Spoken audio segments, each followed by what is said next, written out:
Nigeria's tax system has undergone substantial transformations since its independence, molded by colonial legacies, fluctuating economies, and various reform initiatives. Yet, persistent challenges such as weak enforcement, tax evasion, revenue leakages, overlapping levies, the use of outdated manual system for tax administration continue to hamper progress.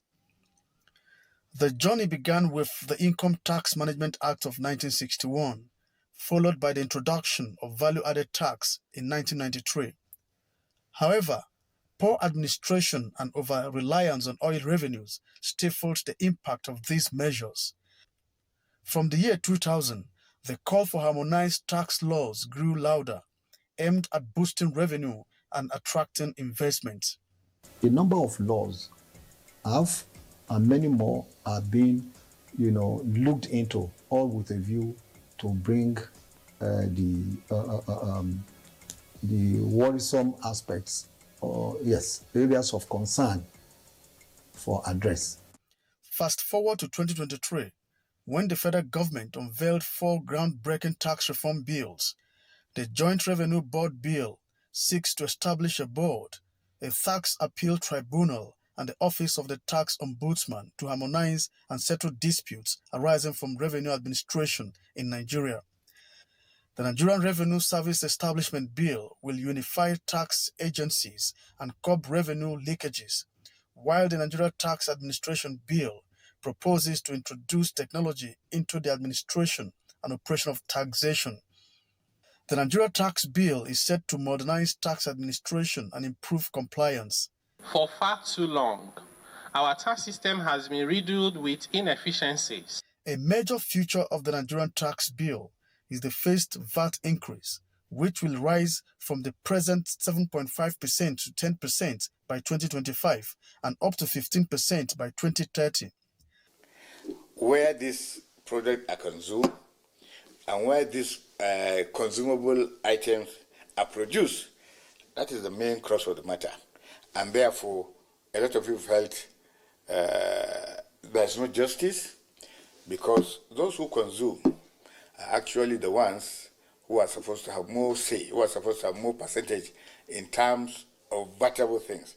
These bills received serious criticisms until the Nigerian Governors Forum and the National Assembly made consultations and took a position. The president conceded some of his position, and we equally conceded some of our position and reached a stage of equilibrium. Essential items like food, medical supplies, electricity, and transportation will remain VAT-free. This approach is expected to ease the financial burden on low-income earners. The bill also proposes replacing the Federal Inland Revenue Service with the Nigerian Revenue Service, a unified body that will oversee all national taxes, including royalties and import duties. Individuals earning 800,000 or less annually will be exempted from income tax, offering relief to millions.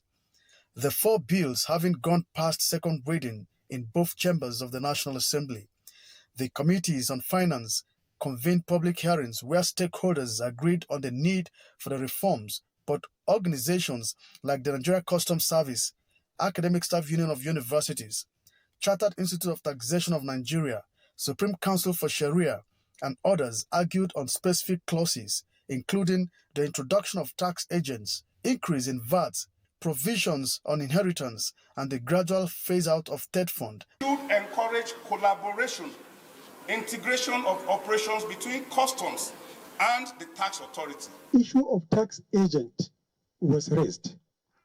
It may have impact on the charter of the institute.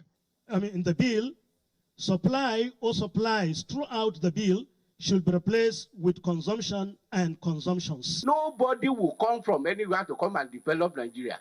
We need to have economy policy that encourage local development. The Nigeria Tax Bill proposes that in 2025 and 2026, third fund will receive 50% of development levies, 66% in 2027 and 2029, and will cease to receive further funding by 2030. In 2025 and 2026, NITDA will receive 20% and will not receive any further funding from 2027, while Naseni will receive 5% in 2025 and 2026 and will not receive any further funding from 2027.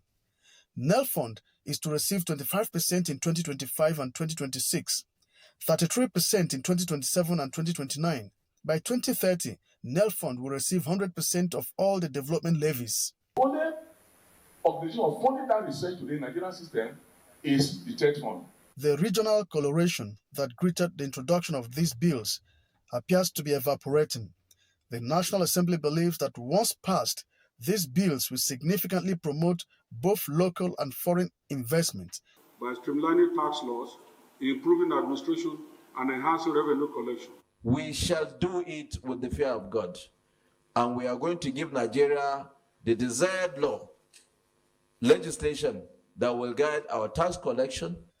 While this reform promises to improve revenue collection, create wealth, and encourage compliance, public trust remains key for its effectiveness. And it is this legitimacy that the National Assembly is trying to garner for these bills. Ignatius Nkwon for Deadline 360.